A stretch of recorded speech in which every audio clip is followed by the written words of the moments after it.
Hey everyone! Today we're going to break down a professional method for growing some seriously strong, disease-resistant seedlings. So if you've ever been frustrated with weak little plants that just seem to give up, well, this guide is definitely for you. Alright, so here's the game plan. First, we're going to dig into the secrets of strong seedlings and why they sometimes fail. Then, we'll cover a few fundamentals, the basic science you need to know.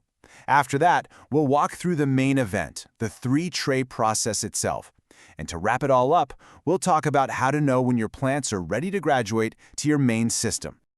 So let's jump right into Section 1, Secrets to Strong Seedlings. We're going to figure out how to get past all those common, frustrating germination failures. You know, it's a question every single grower asks at some point. You feel like you're doing everything right, but you still end up with these weak, spindly seedlings that just don't make it. It's super frustrating, but I promise you it is completely avoidable. A lot of the time, the problem starts with advice that sounds good but is actually kind of flawed. You know, things like using old takeout containers or just popping your seeds directly into your main system. The professional method, though, is a whole different approach. It's all about using dedicated trays to create a super stable, controlled environment.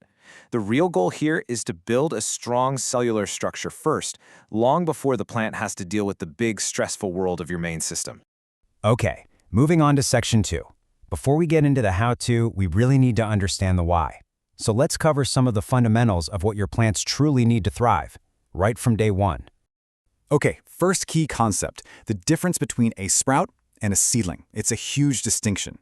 So a sprout first pops up with what are called seed leaves. You can think of these as its own little packed lunch. It's all the energy it has from the seed. It doesn't actually become a seedling until it develops its first set of true leaves. That's when it can start making its own food through photosynthesis. And that moment, that graduation from sprout to seedling, well, it dictates everything we're about to do. And that brings us to the two main types of plants you're likely going to grow, monocots and dicots. Monocots, think onions or corn. They look thin and grassy, and they pop up with a single leaf blade. Their roots get strong pretty fast, so you can transplant them when they're only about 1.5 to 2 inches tall. Your standard dicots, on the other hand, they have broader leaves and they need a little more time. You want to wait till they're about 2 to 3 inches tall before you even think about moving them. Now for what might be the secret weapon in all of this, darkness. It sounds weird, right? But seeds are designed to germinate underground. By copying that, we get way higher germination rates.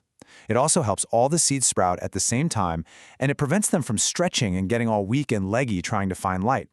Basically, it lets the plant focus all its energy on developing strong tissues before it ever has to see the light of day. Okay, Section 3. This is where we put all that theory into practice. Let's get into the three-tray process. This is your step-by-step guide to take a tiny, dry seed and turn it into a thriving seedling. First things first, let's get our supplies together. You're going to need some proper germination trays with vented covers, some rock wool cubes to grow in, your seeds, of course, and a water conditioner. We're going to use a product called Root Balance in this example, and it's pretty key to making this whole thing work smoothly. All right, the very first step is the initial soak. See, rock wool on its own has a really high pH, and seeds, well, they just don't like that.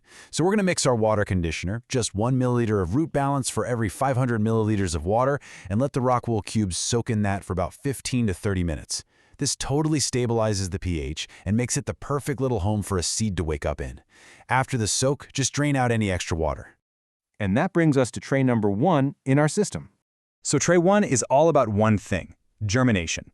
You'll put your soaked cubes in the tray, add about 1/4 inch of water to the bottom that's been treated with just 2 to 4 drops of that water conditioner.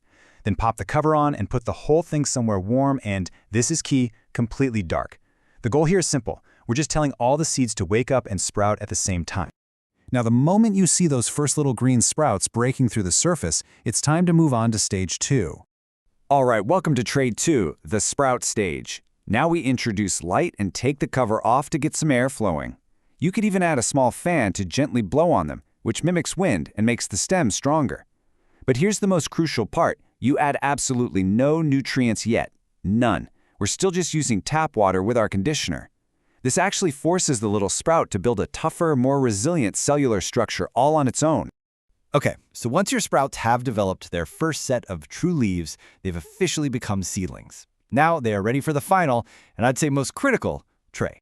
This is tray 3, the seedling stage. Think of it as the bridge to your main growing system. A light and a fan are no longer optional, they're mandatory. And this is where we finally introduce nutrients. But, and this is a big but, we do it slowly. We start with a half-strength solution. This process is called titration, and it just gently gets the seedlings used to the nutrients so they don't get shocked when they move into your full-strength system. And that brings us to our last section, graduating to your system. Because honestly, all this hard work doesn't mean much if you move your seedlings too early or too late. You've got to know the exact visual cues. So here it is, your transplant readiness checklist. For those grassy-looking monocots, you're looking for about 1.5 to 2 inches of strong, upright growth, and you should be able to see the little root tips. For your standard dicots, you want them a little bigger, maybe 2 to 3 inches tall, with their true leaves looking healthy and established, and plenty of nice roots showing. So why go through all this trouble? The payoff is huge. This method isn't just about getting seeds to pop. It's about creating fundamentally healthier plants from the ground up. You are literally building disease-resistant seedlings with incredibly strong cellular structures, and that is what directly maximizes their potential yield down the road. Look, this process isn't about luck or having a green thumb. It's about following a proven method, a blueprint that respects how a plant naturally wants to grow. So now that you have that blueprint for success, the only question left is, what are you going to grow first?